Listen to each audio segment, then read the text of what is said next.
Assalamu alaikum student, how are you? I hope you will be fine student. Today I will teach you direct narration rules.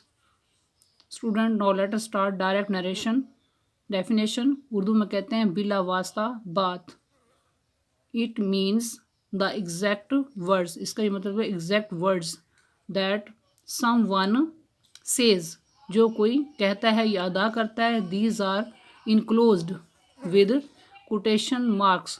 इनको quotation marks के अंदर लिखा जाता है. Which are called inverted commas. जिनको inverted commas कहते हैं. For example, she says to me, comma, inverted commas begin.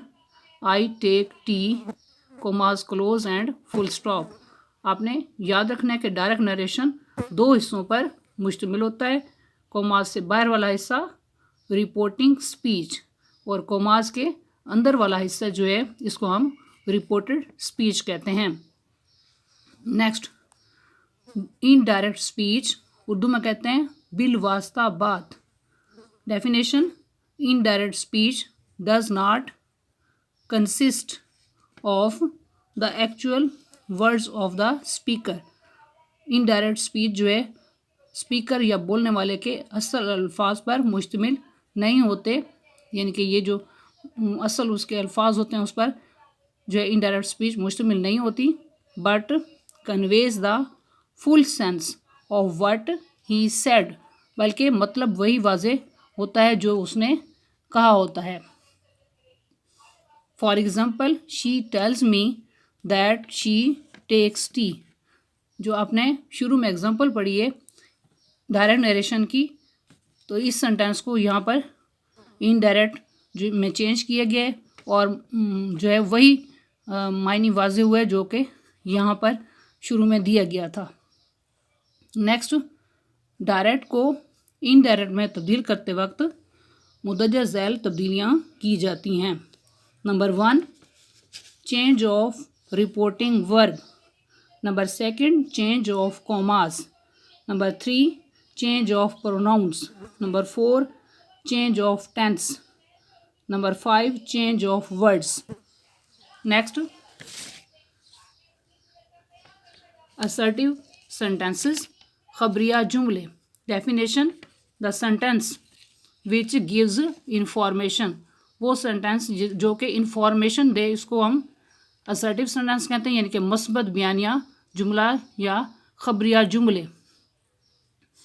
Assertive sentence में जो है डायरेक्ट नरेशन के रूल है. Number 1, change of reporting verb, यानी कि मस्बत बयानिया जो फ़िक्रे होते हैं या असर्टिव सेंटेंस उसमें हम जो है डायरेक्ट नरेशन में जो तब्दीलियाँ करेंगे से जो है उसको हम से में ही चेंज कर देंगे. से टू को टेल में चेंज करेंगे. सेज चेंज इनटू सेज, यानी कि इसको हम सेज ही रहने देंगे. सेज टू टेल्स में चेंज करेंगे. सेड पास्ट की सूरत में सेड ही रहने देंगे. सेड टू को टोल्ड में चेंज किया जाएगा. Number 2, change of commas. Assertive sentences में कॉमास को ख़त्म करके दैट लगाते हैं या दैट का इस्तेमाल किया जाता है. नंबर 3, चेंज ऑफ प्रोनाउंस, यानी कि इसम ज़मीर की तब्दीलियाँ. नंबर 1,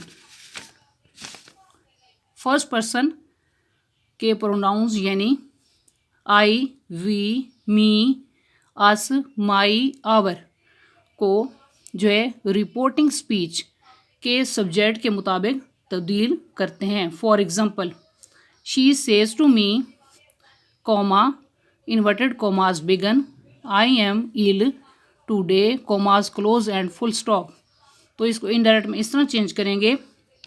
she दोबारा यानी कि लिखेंगे. says to को चेंज किया, tells में me दोबारा लिखा, उसके बाद कॉमास ख़त्म करके that यूज़ करेंगे. I फर्स्ट पर्सन है तो इसे रिपोर्टिंग स्पीच के सब्जेक्ट के मुताबिक हम जो है शी में चेंज कर देंगे.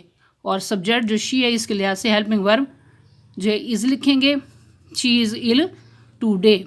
सेंटेंस इस तरह बनेगा, she tells me that she is ill today, full stop. Number 2, second person के प्रोनाउंस यानी यू योर को जो है रिपोर्टिंग स्पीच के ऑब्जेक्ट के मुताबिक तब्दील करते हैं, और अगर ऑब्जेक्ट ना हो तो मी को सपोज करते हैं या मी को सपोज किया जाता है। For example, he says to me comma inverted commas begin this is your book commas close and full stop. तो इसको इनडायरेक्ट में इस तरह चेंज करेंगे, ही दोबारा इस तरह लिखने के बाद सेज टू को चेंज किया, टेल्स में मी दोबारा लिखेंगे, उसके बाद कॉमास ख़त्म करके दैट यूज़ किया जाएगा। This is next your, your जो है सेकंड पर्सन है, इसे रिपोर्टिंग स्पीच के ऑब्जेक्ट मी के मुताबिक माई में चेंज कर देंगे, माई बुक। तो सेंटेंस इस तरह बनेगा indirect, he tells me that this is my book full stop. Number 3, third person के प्रोनाउंस, यानी हमारे पास ही लिखा हुआ है, she, it, they, one, him, her, his, its, their में कोई तब्दीली नहीं होती। For example, he says to me comma inverted commas begin she is a nice girl commas close and full stop. तो इसको इनडायरेक्ट में इस तरह चेंज करेंगे, ही लिखने के बाद सेज टू को चेंज किया, टेल्स में टेल्स मी कॉमास ख़त्म करके दैट लिखेंगे, और शी जो है थर्ड पर्सन नो चेंज, दोबारा शी लिखा, she is a nice girl. Sentence complete इस तरह है, ही tells me that she is a nice girl. तो इन एग्जाम्पल को अच्छी तरह से समझें। नेक्स्ट, इन तब्दीलियों को याद रखने के लिए इस लफ्ज़ सन को याद रखना है। एस, एस मीन सब्जेक्ट के लिहाज से फर्स्ट पर्सन में तब्दीली, ओ मीन ऑब्जेक्ट के लिहाज से सेकंड पर्सन में तब्दीली, एन मीन नो चेंज यानी कि थर्ड पर्सन में तब्दीली नहीं होती। तो इन एग्जाम्पल को अच्छी तरह से और इन चेंजेस को समझना है। I hope you will be understood this lecture. Okay, Allah Hafiz.